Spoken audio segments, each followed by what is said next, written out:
ஒரு இஸ்லாமியனுக்கு உண்டான குறியீடு, அவனுடைய அடையாளம், அவனினுடைய நடத்தைகள் பறைசாற்ற வேண்டும். அவனினுடைய பண்புகள் இவன் இஸ்லாமியன் தான் என்று சொல்ல வேண்டும். அத்தகைய பண்புகளோடு, அத்தகைய குணங்களோடு நாம் நடக்கிறோமா? என்ன பண்பா இருந்தாலும் சரி, சகிப்புத்தன்மையாக இருந்தாலும் சரி, மென்மையாக இருந்தாலும் சரி, மேன்மையாக இருந்தாலும் சரி, பெருந்தன்மையாக இருந்தாலும் சரி, இந்த பண்புகளை எல்லாம் நாம் வளர்த்துக் கொள்கிறோமா? அல்லாஹ்வுடைய தூதரை பாருங்க, அன ஸஈமுன் பி பைத்தின், உங்களுக்கு ஒரு மாளிகை ஃபி ஆலல் ஜன்னதி, சுவனத்தினுடைய மேல் தளத்தில் அமைக்கப்படுவதை நான் பொறுப்பேற்றுக் கொள்கிறேன். அந்த அதிர்ஷ்டசாலி யார் தெரியுமா? லிமன் ஹசுன ஹுலுகுஹு, எவரினுடைய நற்குணங்கள் அழகாகிவிட்டதோ, மக்கள் மத்தியில் நற்பண்புகள் மூலமாக தன்னை அடையாளப்படுத்திக் கொள்கிறார்களோ, அவர்களுக்கு சுவனத்தினுடைய மேல்தளத்தில் மாளிகை கட்டப்படுவதாக அல்லாஹ்வுடைய தூதர் பொறுப்பேற்றுக் கொண்டார்கள். எல்லாம் வல்ல ஏக இறைவனின் கண்ணியத்திற்குரியவர்களே, பொதுவாக மனிதர்கள் இந்த உலகத்தின் மீது அலாதி ஆர்வம் கொண்டு, ஆசை கொண்டு வாழக்கூடிய மக்களாக இருக்கிறார்கள். ஆடம்பர வாழ்வை வாழ வேண்டும், செல்வ செழிப்பில் செழுமையாய் இருக்க வேண்டும், மிக பெரும் செல்வந்தனாய் வாழ வேண்டும் என்பன போன்ற ஆசைகளோடு வாழ்ந்து வரக்கூடிய நிலைகளை நாம் பார்க்க முடிகிறது. அந்த ஆசைகளில், ஆர்வங்களில், இயக்கங்களில் பெரும்பான்மையான இடத்தை பிடித்திருக்கக்கூடிய ஆசை என்னவென்று சொன்னால், சொந்த வீட்டில் சொகுசாக வாழ வேண்டும், நமக்கான நிலத்தில் நமக்கு பிடித்தது போன்ற இல்லத்தை அமைத்து நாம், நம்முடைய பெற்றோர்கள், நம்முடைய பிள்ளைகள், நம்முடைய உறவினர்கள் என சொந்த வீட்டில் வசிக்க வேண்டும் என்பன போன்ற ஆசைகள் எல்லா மனிதர்களினுடைய உள்ளத்தையும் துளைத்திருக்கிறது. ஏன் இந்த ஆசைகள்? ஏன்னா வாடகை வீட்டில் இருக்கக்கூடிய அந்த ரணம், வேதனை இருக்கா இல்லையா, அது மிக கடுமையானது. மிகப்பெரிய ஒரு தொகையை வீட்டு வாடகைக்காகவே நம்ம ஒதுக்கக்கூடிய ஒரு நிலை இருக்கும். நாம் நினைத்தபடி இருக்க முடியாது, இந்த நேரத்துக்கு வரணும், இந்த நேரத்துக்கு போகணும்னு 1008 கண்டிஷன். அதில் இன்னும் எந்த அளவு இருக்குன்னா, இன்னும் சில வீடுகள்லாம் நம்ம பார்த்தோம்னா 3 பேருக்கு மேலே இருக்கக்கூடாது. கணவன், மனைவி, ஒரே ஒரு பிள்ளை, 2வது பிள்ளையை பெற்றுக்க கூடாது. உறவினர்கள் யாரும் வீட்டுக்குள்ள வரக்கூடாது. அசைவங்கள் வீடுகளில் சமைக்கப்படக்கூடாது. 10 மணிக்கு மேலே வீட்டை விட்டு வெளியே போகக்கூடாது என்பன போன்ற விதிகள் வாடகை வீடுகளில் இருக்கும் பொழுது விதிக்கப்படக்கூடிய நிலைகளை நம்ம பார்க்கிறோம். அப்ப இதையெல்லாம் கருதி ஒரு மனுஷன் என்ன நினைக்கிறான்? நாம சொந்தமா ஒரு வீடு கட்டணும், அதுல நம்முடைய உறவினர்கள், நம்முடைய தாய் தகப்பங்கள், நம்முடைய பிள்ளைகளை அங்கே குடியமர்த்த வேண்டும் அப்படின்னு ஒரு மனுஷன் நினைக்கிறான். அதற்காக வேண்டி தன்னுடைய உடல் உழைப்புகளை போட்டு, இரத்தத்தை வியர்வையாக சிந்தி, அதற்காக பாடுபட்டு, பழுவுப்பட்டு, அல்லல் பட்டு, பல தியாகங்களை ஒரு வீடு கட்டுவதற்காக இந்த உலகத்தில் மனிதன் மேற்கொள்கிறான். இதே தியாகம், இதே ஆர்வம், இதே ஏக்கம், இதே எதிர்பார்ப்பு, இதே சிந்தனை மறுமை நாளினுடைய சுவன வீட்டை பெறுவதற்காக நாம் ஆர்வம் கொண்டிருக்கிறோமா? ஆவல் கொண்டிருக்கிறோமா? ஏக்கம் கொண்டிருக்கிறோமா? எதிர்பார்ப்பு கொண்டு இருக்கிறோமா என்பதை ஒவ்வொரு இஸ்லாமியர்களும் சிந்தித்து பார்க்க கடமைப்பட்டிருக்கிறார்கள்.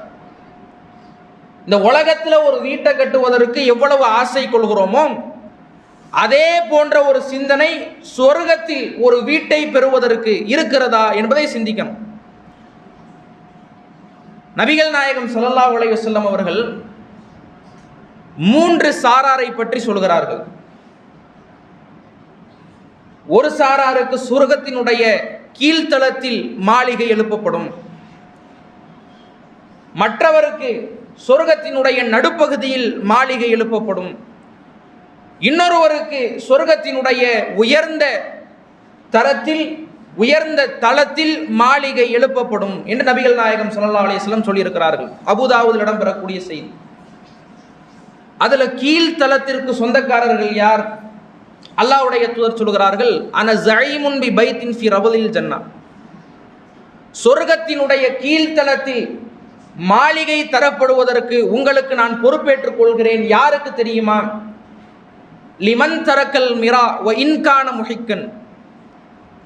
நேர்மையாக இருந்தும் நீதமாக இருந்தும் கூட யார் ஒருவர் தர்க்கத்தை கைவிட்டு விடுகிறாரோ, வீண் விவாதம் செய்வதை, வீண் தர்க்கம் செய்வதை யார் கைவிட்டு விடுகிறாரோ அவருக்கு சொர்க்கத்தினுடைய கீழ்த்தளத்தில் மாளிகை கொடுக்கப்படுவதை உங்களுக்கு நான் சாட்சி கூறுகிறேன் என்று நபிகள் நாயகம் ஸல்லல்லாஹு அலைஹி வஸல்லம் அவர்கள் சொல்லியிருக்கிறார்கள். முதல் சாரார் யாரு? நீதம் இருந்தும் தர்க்கத்தை கைவிட்டவர். நீதம் இருக்கும், நேர்மை இருக்கும், நம்ம மேல தான் உண்மை இருக்கும், இருந்தாலும் பிறரிடத்தில் விவாதம் செய்யாமல், தர்க்கம் செய்யாமல், பிறரை ஏசி விடாமல், வார்த்தைகளால் காயப்படுத்தி விடாமல் யார் தர்க்கத்தை கைவிட்டு விடுகிறாரோ அவருக்கு சொர்க்கத்தினுடைய கீழ்த்தளத்தில் மாளிகை எழுப்பப்படும் என்று அல்லாஹ்வின் தூதர் ஸல்லல்லாஹு அலைஹி வஸல்லம் அவர்கள் சொல்லியிருக்கிறாங்க. இன்னைக்கு பெரும்பான்மையான மனிதர்களை நீங்க எடுத்துக்கங்களேன், அடிதடி சண்டைகளை கூட நம்ம அடக்கி விடலாம். ரெண்டு பேருக்கும் கை கலப்பாயிருச்சு, அடிதடி சண்டையாகிவிட்டது என்று சொன்னாலும் கூட அந்த சண்டையை மேனேஜ் பண்ணிடலாம், தடுத்து விடலாம். ஆனா எந்த சண்டையை தடுக்க முடியாது தெரியுமா? வாய் தகராற தடுக்க முடியாது. சாதாரண சாக்லேட் பிரச்சனையா இருக்கும், பிஸ்கெட் பிரச்சனையா இருக்கும், அதற்கு இரண்டு நபர்கள் பேசக்கூடிய பேச்சு, செய்யக்கூடிய தர்க்கம் ஏன் உறவுல பிணக்கம் ஏற்படுகிறது? ஏன் முறிவு ஏற்படுகிறது, பிரிவு ஏற்படுகிறது? அடிதடி சண்டைகளை விட வாய் தர்க்கங்கள் மூலமாகத்தான் இன்றைக்கு உறவுகள் பிரிகிறது. அல்லாஹ் ரசூலுல்லாஹ்வுக்கு என்ன கற்றுக் கொடுக்கிறான் தெரியுமா? ஃபஇன் ஹாஜூக, நபியே இவர்கள் உம்மிடத்தில் விவாதத்திற்கு வந்தால், தர்க்கம் செய்வதற்கு வந்தால், வீண் பேச்சை பேசுவதற்கு வந்தால், ஃபகுல் அஸ்லம்து வஜ்ஹிய லில்லாஹ், நான் இறைவனுக்காக என்னுடைய முகத்தை அடிப்பணிய செய்து விட்டேன் என்று சொல்லி நபியே நீங்கள் கடந்து விடுங்கள். வைதா காத்தபஹுமுல் ஜாஹிலூன், அறிவிலிகள், முட்டாள்கள் முட்டாள்தனமாக பேசுகிற பொழுது ஒரு இறை நம்பிக்கையாளர்களினுடைய நிலை, காலு சலாமா, அவர்கள் சலாம் சொல்லி கடந்து விடுவார்கள் என்று தன்னுடைய திருமறை குர்ஆனில் ஃபுர்கான் எனும் அத்தியாயத்திலே இறைவன் பேசுகிறான். அப்ப ரசூலுல்லாஹ்வுக்கு அல்லாஹ் கற்றுத்தரக்கூடிய அந்த செயல் என்ன? யாராவது உங்களிடத்துல வீண் விவாதம் செய்ய வருகிறார்களா, அவர்களிடத்துல நீங்க விவாதம் பண்ணாதீங்க, மௌனம் காத்து கொண்டு நீங்கள் அந்த சபையை விட்டு கடந்து விடுங்கள் என்று இறைவன் தன்னுடைய திருமறையில் தன்னுடைய இறை தூதருக்கு போதிக்கிறான். நாம இப்படி இருந்தோம்னு வைங்களேன், இதுவே மிகப்பெரிய ஒரு பதிலடியாக எதிர்த்தரப்புக்கு அமையும். நம்ம இடத்துல நியாயம் இருக்கு, நீதி இருக்கு, இருந்தாலும் எதிர்த்தரப்புல உள்ள ஆள் விவாதத்துக்கு வரும் பொழுது, தர்க்கம் செய்ய வருகின்ற பொழுது நாம எதுவும் பேசாம நகர்ந்து விட்டாலே இது ஒரு இணக்கத்தை உண்டாக்கும், ஒரு பிணைப்பை ஏற்படுத்தும். ஒருத்தர் விவாதம் செய்ய வராரு, தர்க்கம் செய்ய வராரு, சரி இருக்கட்டும் பாய், என் மேலதான் தப்புன்னு நம்ம கடந்து போயிட்டோம்னு வைங்களேன், அவரிடத்துல ஒரு நன்மதிப்பு நம்ம மீது ஏற்படும். அதற்காகத்தான் அல்லாஹ்வுடைய தூதர் சொர்க்கத்தில் இதுக்கு மாளிகை உண்டு என்று சொன்னார்கள். நீங்க பார்த்தீங்கன்னா மாமியார் மருமகளுக்குள்ள, கணவன் மனைவிமார்களுக்குள்ள சண்டைகள் ஏற்படுவதற்கு இது ஒரு காரணமாக அமையும். ஏன்னா கணவன் மனைவிக்குள்ள சண்டைகள் இல்லாத வீடுகள் கிடையாது, அது ஒரு மரபாகவே ஆகிவிட்டது. எந்த அளவுக்குன்னா, ஒரு தெருவில் கணவன் மனைவி தம்பதிகளாக இருக்கிறாங்க, எல்லா வீட்டிலையுமே தினம்தோறும் சண்டையாகவே இருக்கிறது, சச்சரவாக இருக்கிறது. ஆனால் ஒரே ஒரு வீட்டில் மட்டும் சிரிப்பு சத்தமாகவே கேட்குது. இவங்கெல்லாம் வயிறு எரிகிறாங்க, என்னடா நம்ம வீட்டில் நாமளும் ஒரு பொண்ணை தான் கல்யாணம் பண்ணியிருக்கிறோன்னு கணவர் யோசிக்கிறார், நாமளும் ஒரு ஆணை தானே திருமணம் முடிச்சிருக்கிறோம் மனைவி யோசிக்கிறார்.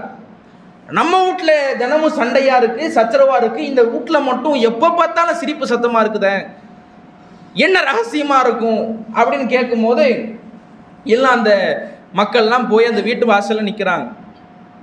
கேட்குறாங்க, நாங்களும் திருமணம் முடிச்சிருக்கிறோம், திருமண தம்பதியாக இருக்கிறோம், ஆனால் எங்கள் வீட்டில் தினமும் சண்டையாக இருக்குது, நீங்கள் வந்து சிரிச்சுக்கிட்டே இருக்கிறீங்களே, உங்கள் சிரிப்புக்கான ரகசியம் என்ன அப்படின்னு கேட்குறாங்க. அப்போ அந்த கணவர் சொல்கிறாரு, அந்த ரகசியம்லாம் ஒன்றும் கிடையாது.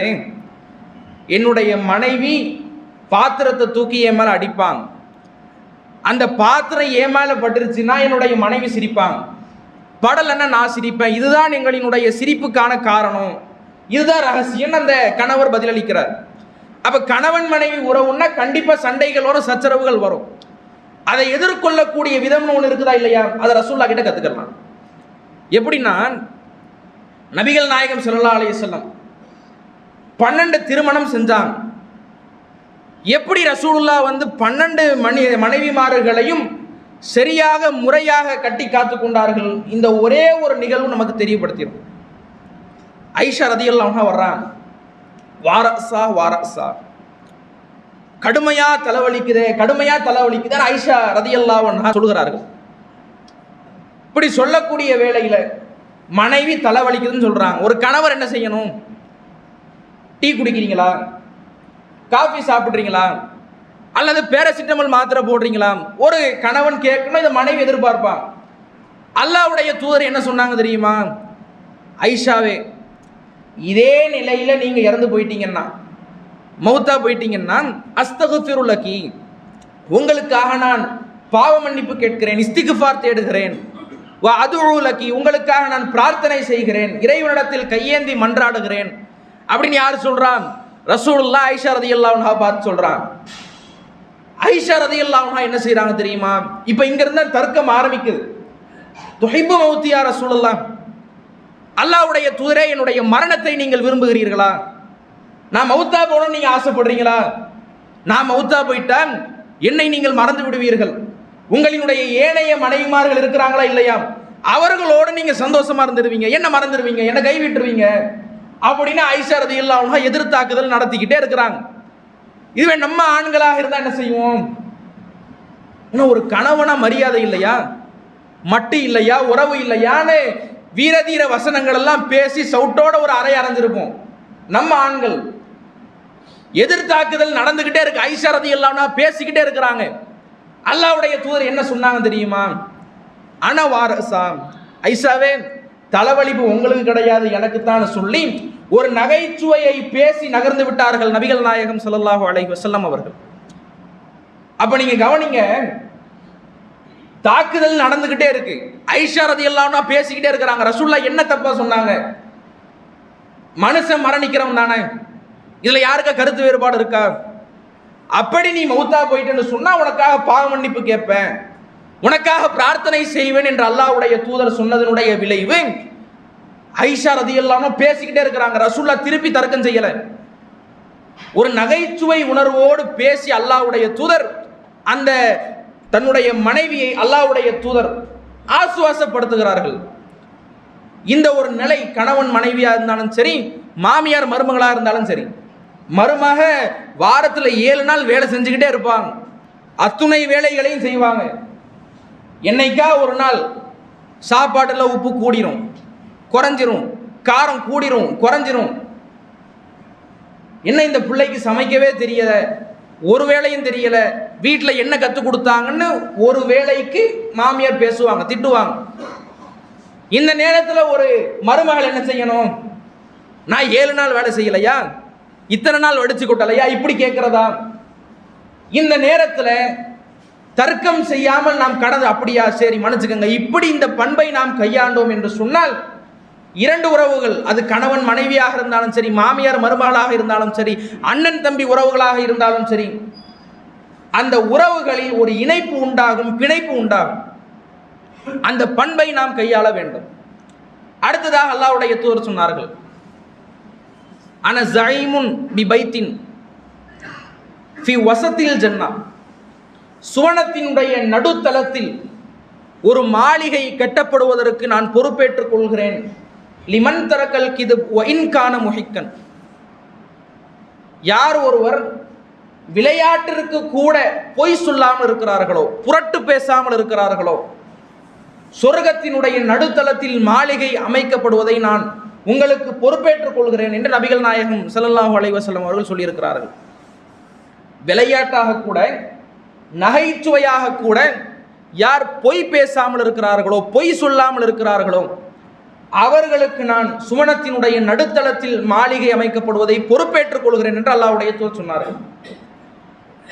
இன்னைக்கு பார்த்தீங்கன்னா ஒரு 4 பேரை சிரிக்க வைக்கணுங்கிறதுக்காக பலர் என்ன செய்வாங்க, என்னத்தையா ஒன்று நடந்ததை நடக்காத மாதிரியும் நடக்காததை நடந்த மாதிரியும் எதையாவது ஒரு பொய் சொல்லி ஒரு 4 பேரை சிரிக்க வைக்கணுங்கிறதுக்காக கையாளக்கூடிய இந்த முறைகளை பார்க்கிறோம். இப்படி கூட விளையாட்டிற்கு கூட பொய் சொல்லாமல் யார் இருக்கிறார்களோ அவர்களுக்கு சுவனத்தினுடைய மாளிகை இருப்பதாக அல்லாஹ்வுடைய தூதர் சொன்னார்கள். ரசூலுல்லாஹ் கிட்ட கேட்கிறாங்க நபி தோழர்கள், இன்னக்க துதாயிபுனா யா ரசூலுல்லாஹ், அல்லாஹ்வுடைய தூதரே எங்களோடு நீங்கள் நகைத்து பேசுகிறீர்களே, நகைச்சுவையை காமெடியா பேசுறீங்களே அப்படின்னு ரசூலுல்லாஹ் கிட்ட கேட்கிறாங்க. ஏன்னா ரசூலுல்லாஹ் எப்பேற்பட்ட ஒரு பொறுப்பை சுமந்து இருக்கிறாங்க. ஒரு ஆட்சி தலைவரா, ஒரு ஆன்மீக தலைவரா, ஒரு குடும்ப தலைவரா அல்லாஹ்வுடைய தூதர் மிகப்பெரிய பொறுப்பு பொதிகளை அல்லாஹ்வுடைய தூதர் சுமந்து கொண்டிருந்தாங்க.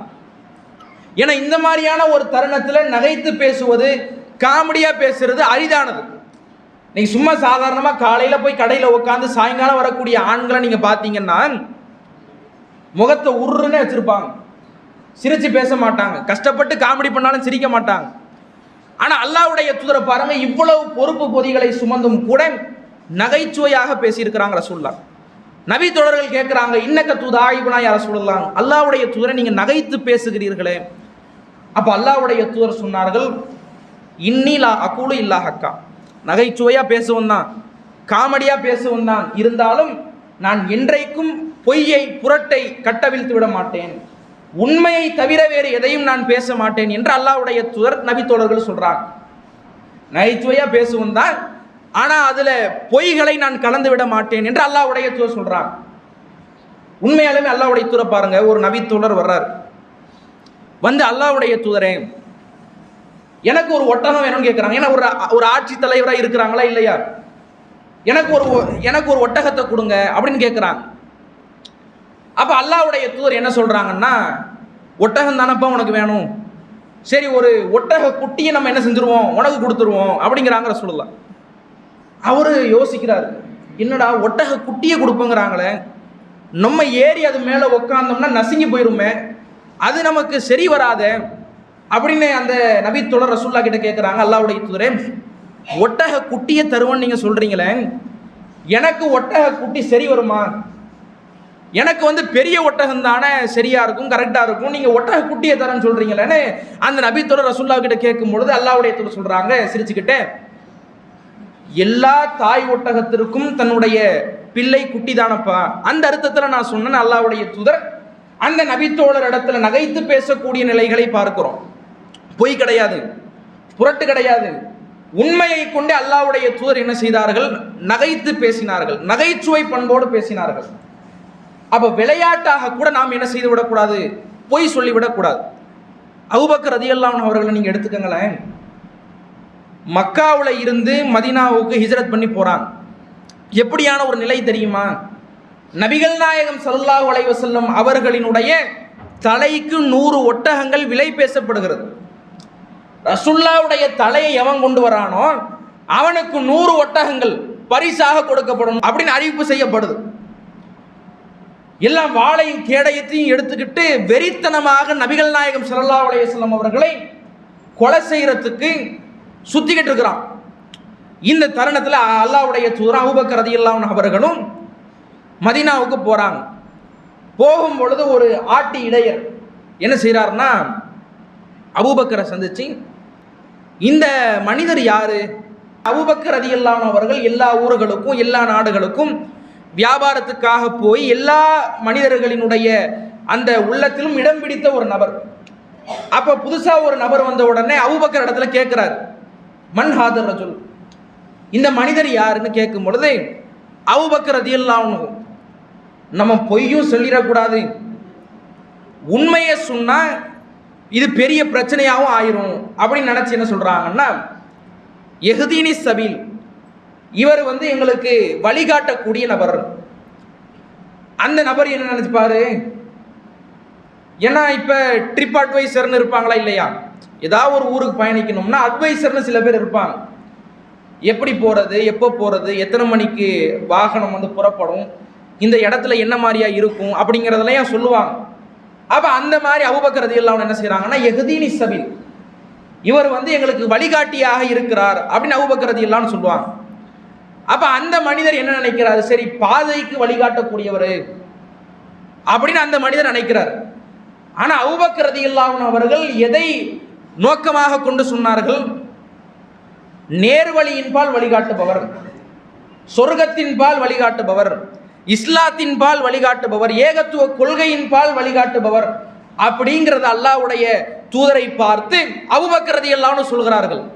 இந்த ஒரு தருணத்தில் கூட ஒரு சமயோஜித புத்தியை பயன்படுத்தி பொய் பேசல் அபூபக்கர் ரலியல்லாஹு, இவர் என் ஃப்ரெண்டு தான், எங்க வாப்பா தான், எங்க உம்மா தான் அபூபக்கர் ரலியல்லாஹு சொல்லல. அந்த ஒரு தருணத்தில் கூட, இக்கட்டான ஒரு நிலையில கூட அபூபக்கர் ரலியல்லாஹு அவர்கள் உண்மையை பேசி, வாய்மையை பேசி அந்த சபையை விட்டு கடந்து போறாங்க. இந்த ஒரு நிலை நமக்கு வரணும்.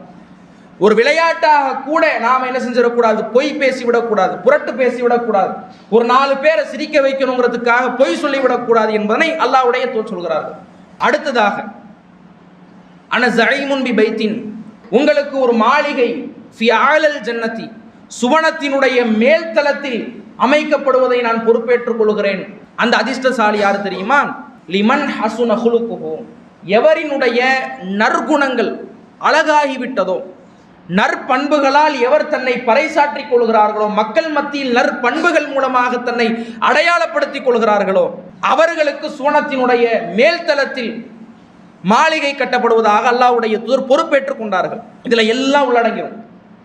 விளையாட்டுக்கு பொய் பேசக்கூடாதுங்கிறதும் உள்ளடங்கிரும், அதே மாதிரி தர்க்கம் செய்யக்கூடாதுங்கிறதும் உள்ளடங்கிரும். எல்லா பண்புகளை கொண்டும் யார் தன்னை பண்பாளராக, குணக்காரராக பறைசாற்றிக் கொள்கிறார்களோ அவங்களுக்கு தான் சொர்க்கத்தினுடைய உயர் தரத்தில், உயர் ரகத்தில் மாளிகை அமைக்கப்படும் என்று நபிகள் நாயகம் ஸல்லல்லாஹு அலைஹி வஸல்லம் அவர்கள் சொன்னார்கள். இன்னைக்கு நீங்க யோசிச்சு பாருங்க, இஸ்லாமியர்களாக நாம் நம்மை அடையாளப்படுத்திக் கொள்கிறோம். எப்படி அடையாளப்படுத்துறோம்? தொப்பி போட்டு தொப்பினால் அடையாளப்படுத்திக் கொள்வதா, ஜுப்பாவை உடுத்தி ஜுப்பாவினால் அடையாளப்படுத்திக் கொள்வதா? ஒரு இஸ்லாமியனுக்கு உண்டான குறியீடு, அவனுடைய அடையாளம், அவனினுடைய நடத்தைகள் பறைசாற்ற வேண்டும். அவனினுடைய பண்புகள், இவன் இஸ்லாமியன் தான் என்று சொல்ல வேண்டும்.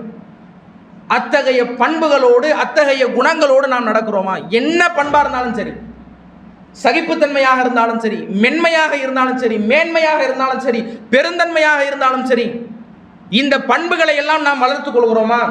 அல்லாஹ்வுடைய தூதரை பாருங்க, பள்ளிவாசல்ல 3 நாட்கள் தூண்ல ஒரு கைதிய ரசூலுல்லாஹ் கட்டி போடுறாங்க. நேற்றைய நாள் வரை இஸ்லாத்திற்கு எதிராக வாள் தூக்கிய ஒரு நபர் 3 நாட்கள் நபிகள் நாயகம் ஸல்லல்லாஹு அலைஹி வஸல்லம் அவர்களோடு இருந்ததினுடைய விளைவு 4வது நாள் அவர் இஸ்லாத்தை ஏற்றுக்கிட்டார். இன்றைக்கு அப்படி இஸ்லாமியர்கள் இருக்கிறோமா? எத்துணை இஸ்லாமியர்கள் சொல்ல முடியும், என்னுடைய பண்பை பார்த்து இஸ்லாத்தை ஏற்றவர், என்னுடைய குணத்தை பார்த்து இஸ்லாத்தை ஏற்றவர்? எத்தனை இஸ்லாமியர்கள் சொல்ல முடியும்? அண்ணா ரசூலுல்லாஹ்வினுடைய அந்த நிலையை பாருங்க, நபிகள் நாயகத்தினுடைய வாழ்க்கையை பார்த்து, அவர்களினுடைய பொன்னான வார்த்தைகளை பார்த்து, அவர்களினுடைய நடவடிக்கைகளை பார்த்து ஒருவர் இஸ்லாத்தை தழுவி இருக்கிறார். அப்ப ரசூலுல்லாஹ்வினுடைய குணம், அவர்களினுடைய பண்பு எப்படி இருக்கும்? இந்த ஒரு நிலை நமக்கு வரணும். சும்மா இந்த பண்பு அந்த பண்பு கிடையாது, எல்லா பண்புகளையும் சதம் அடித்தவர்களாக நாம் இருக்கணும். நம்முடைய பண்புகள், நம்முடைய நடத்தைகள், நாம் இஸ்லாமியன் என்று மற்றவர்களுக்கு அது இனம் காட்டிட வேண்டும். அத்தகைய ஒரு பண்பாளர்களாக யார் தங்களை செதுக்கிக் கொள்கிறார்களோ, வடிவமைத்துக் கொள்கிறார்களோ, தகவமைத்துக் கொள்கிறார்களோ, அந்த சாராருக்கு சொர்க்கத்தினுடைய மேல்தளத்தில், உயர் ரகத்தில் மாளிகை கட்டப்படும் என்று நபிகள் நாயகம் ஸல்லல்லாஹு அலைஹி வஸல்லம் அவர்கள் சொல்லி இருக்கிறார்கள். அப்ப அந்த அடிப்படையில் இந்த உலகத்தில், இந்த புவியில் நாம் ஒரு வீட்டை கட்டுவதற்கு, ஒரு இல்லத்தை அமைப்பதற்கு, ஒரு விடுதியை ஏற்படுத்துவதற்கு எவ்வளவு வாஞ்சை கொள்கிறோமோ, எவ்வளவு ஆசைப்படுகிறோமோ, அதை தாண்டி மறுமையில் சுவனத்தில் நமக்கான ஒரு இல்லம் அமைக்கப்பட வேண்டும் என்று நாம் ஆசை கொள்ள வேண்டும். வல்லரவல்லாஹு மஸலன் லில்லதீன ஆமனு, ஒட்டுமொத்த இறை நம்பிக்கையாளர்களுக்கும் உண்டான முன்மாதிரியாக இம்ரஅத் ஃபிரௌன், ஃபிரௌனினுடைய மனைவியை ஏன் இறைவன் ஆக்கினான் என்று தெரியுமா? இது காலத், அந்த அம்மையார் கேட்கிறார்கள், ரப்பி இப்னிலி இந்தக பைத்தன் ஃபில் ஜன்னா, இறைவா இந்த உலகத்தில் எனக்கு கோட்டைகள் இருக்கின்றன, கொத்தளங்கள் இருக்கின்றன, உயர் ரக ஆலயங்கள் இருக்கின்றன, கோபுரங்கள் இருக்கின்றன, தோட்டம் துறவுகள் இருக்கின்றன. அதுவெல்லாம் மறுமையோடு ஒப்பிடுகையில் மலைக்கும் மடுவிற்கும் சமமானது என்பதை உணர்ந்து அறிந்து புரிந்து அந்த அம்மையார் கேட்கிறார்கள், இறைவா சொர்க்கத்தில் ஒரு மாளிகையை கொடு, சொர்க்கத்தில் ஒரு வீட்டை கொடு என்று அந்த அம்மையார் கேட்டதினுடைய விளைவே ஒட்டுமொத்த இறை நம்பிக்கையாளர்களுக்கும், அதுல நபிமார்களும் உள்ளடங்குவாங்க, நபி தோழர்களும் உள்ளடங்குவாங்க, ஒட்டுமொத்த இறை நம்பிக்கையாளர்களுக்கும் உண்டான முன்மாதிரியாக இறைவன் ஃபிரௌனினுடைய மனைவி ஆசியா அம்மையாரை ஆக்கினான். அப்ப அந்த ஒரு நிலை நமக்கு வரணும். சுவனத்தினுடைய வீட்டிற்காக, இல்லத்திற்காக, மாளிகைக்காக போட்டி போடக்கூடிய, ஆசை கொள்ளக்கூடிய ஒரு பாக்கியத்தை வல்ல ரஹ்மான் நம்மவர்களுக்கு ஏற்படுத்துவானாக. ஆகிரு தாவாஹ்மன் அல்ஹம்துலில்லாஹி ரப்பில் ஆலமீன். இஸ்லாம் மற்றும் சமுதாய செய்திகளை அறிந்து கொள்ள தமிழ்நாடு தௌஹீத் ஜமாஅத் யூடியூப் பக்கத்தை உடனடியாக சப்ஸ்கிரைப் செய்து கொள்ளுங்கள். மேலும் பெல் பட்டனையும் கிளிக் செய்து கொள்ளுங்கள்.